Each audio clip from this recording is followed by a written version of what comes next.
আমাদের যে পদ্ধতিগত যেসব নীতিমালা এবং কাঠামো আছে তাতে এখনও আপনি মেধার মাধ্যমে নিয়োগ সম্ভব, যে কারণে আমরা এই ক্ষেত্রে নানাভাবে ব্যত্যয় হয়েছে বিভিন্ন সময়ে। তার কারণ হচ্ছে প্রতিষ্ঠানগুলির অন্ধ দলীয় রাজনীতিকরণ, তার একটাই কারণ। সুতরাং এই আইনের মধ্যেও ভালো কিছু করা সম্ভব যদি আমরা অন্ধ হিংস্র দলীয় রাজনীতির থাবা থেকে আমরা বিশ্ববিদ্যালয়গুলোকে কিছুটা মুক্ত রাখতে পারি। এটি হচ্ছে তার মূল সমস্যা। পদ্ধতিগত সংস্কারের তো সুযোগ আছেই, সময়ে সময়ে হালনাগাদ করব, অন্য পৃথিবীব্যাপী বিশ্ববিদ্যালয়গুলো কী করছে সেটি দেখে আমরা আমাদের এগুলোকে আরও আধুনিকায়ন করব, এই প্রক্রিয়াটা আছেই। কিন্তু আমাদের মূল সমস্যা প্রক্রিয়াগত না, মূল সমস্যা হচ্ছে রাজনৈতিক কুপ্রভাব। এটা হচ্ছে মূল সমস্যা। ওটা যদি মোকাবেলা করতে পারি তাহলে কিছুটা হয়তো সমাধি আসবে। আমরা আমাদের সীমিত পরিসরে কিছু উদ্যোগ নিয়েছি।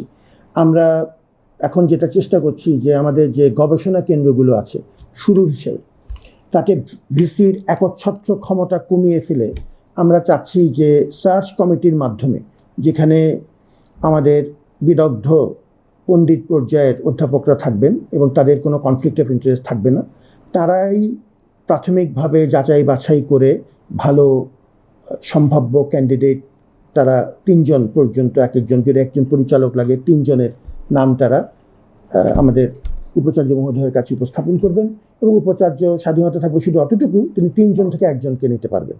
কিন্তু একচ্ছত্রভাবে সম্পূর্ণ নিজস্ব এখতিয়ারে কোনো বাছ বিচার ছাড়া হঠাৎ করে যেন আমরা কর্তৃপক্ষের নামে নিয়োগ দিতে না পারি। এই পদ্ধতিগত সংস্থাগুলো আমরা আমাদের মতো করে কিছুটা শুরু করেছি। ধীরে ধীরে আশা করি আরেকটু ভালো হয়। সেটা তো সবারই আশা, কিন্তু সেটি শুধু 31 প্রতিষ্ঠান খুব বড় মাপের ভূমিকা পালন করতে পারবে না, তো স্কেলিংয়ের একটা ইস্যু আছে। কিন্তু কিছু ভালো প্র্যাকটিস যদি বিভিন্ন প্রতিষ্ঠান শুরু করে, বিশেষ করে ঢাকা বিশ্ববিদ্যালয় জাতীয় বড় প্রতিষ্ঠান, যার উপরে সারা জাতির একটা আশা থাকে, সারা জাতি তাকিয়ে থাকে, এটি আমাদের জন্য একটা সম্মানের বিষয় এবং একটি বড় মাপের পাওনা। কিন্তু আমাদের দায়ও অনেক বেশি। যদি আমরা দু একটা ভালো উদাহরণ তৈরি করতে পারি, আশা করছি ধীরে ধীরে এটি অন্যান্য প্রতিষ্ঠানেও ছড়িয়ে পড়বে, আশা করছি।